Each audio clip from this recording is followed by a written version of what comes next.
সবাই কিবা লাভ হল না লাগছে মানে বেমাই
তোমার অন্তরের কথা বুঝিব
মহারাজ যদি হনুমন্ত হয় তেলটা তো ভালোই কথা। নারায়ণ নারায়ণ।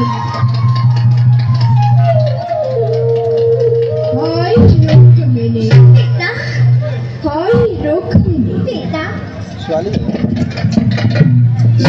উঠাই উঠ।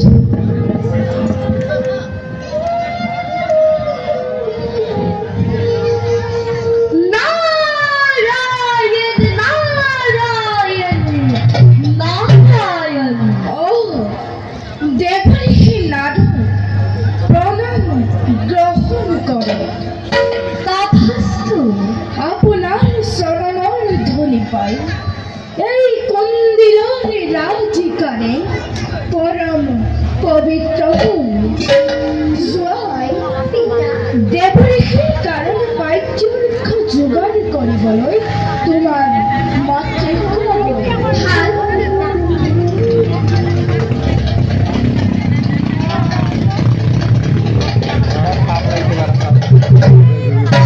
নাৰায়ণ নাৰায়ণ। মহাৰাজ দেবঋষি অতি ভাগ্যবান আপনি। দেবঋষি ছোৱালী যেন লাগিছে ভাগ্যবান বুলিতো আপোনাৰ শ্ৰী চৰণ দৰ্শন কৰিবলৈ সুযোগ পাইছো। মহারাজ দেবঋষি জানেন আপনার গৃহ স্বয়ং লক্ষ্মী দেবীয়ে জন্মগ্রহণ করেছে। বৈকুণ্ঠেশ্বরী লক্ষ্মী আসলে নহব মহারাজ, আই রুক্মিণী স্বয়ং লক্ষ্মী আৰু নাৰায়ণৰ জন্মগ্ৰহণ কৰিছে যাবিকা শ্ৰী কৃষ্ণ ৰূপে।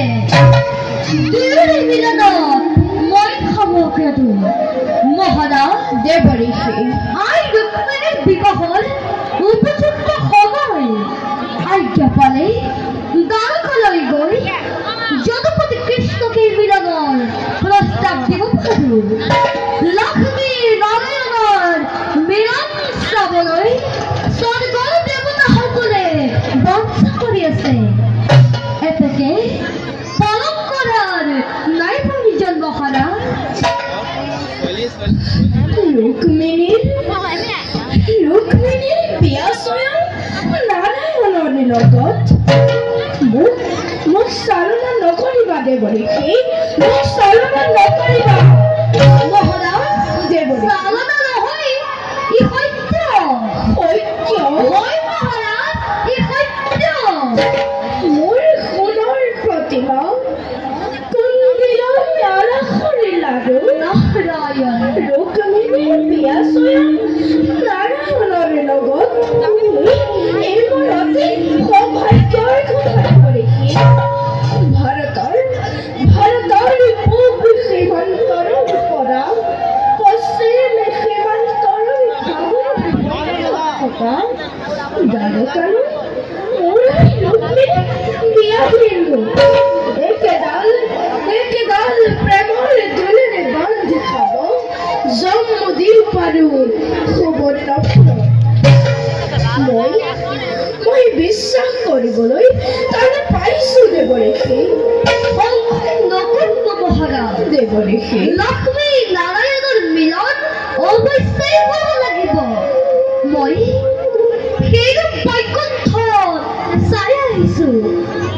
পূৰ্বধীন অৱগত তাকেই চাই এই মিলন কপকী নাৰায়ণৰ বিনখনি অচিৰতে ললিত পঞ্চকুলত বাজি উঠিব। এই মূৰ্তন গোপাল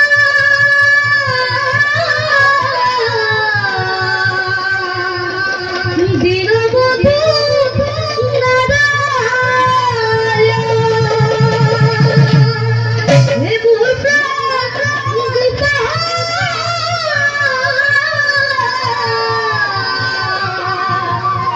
দীনবন্ধু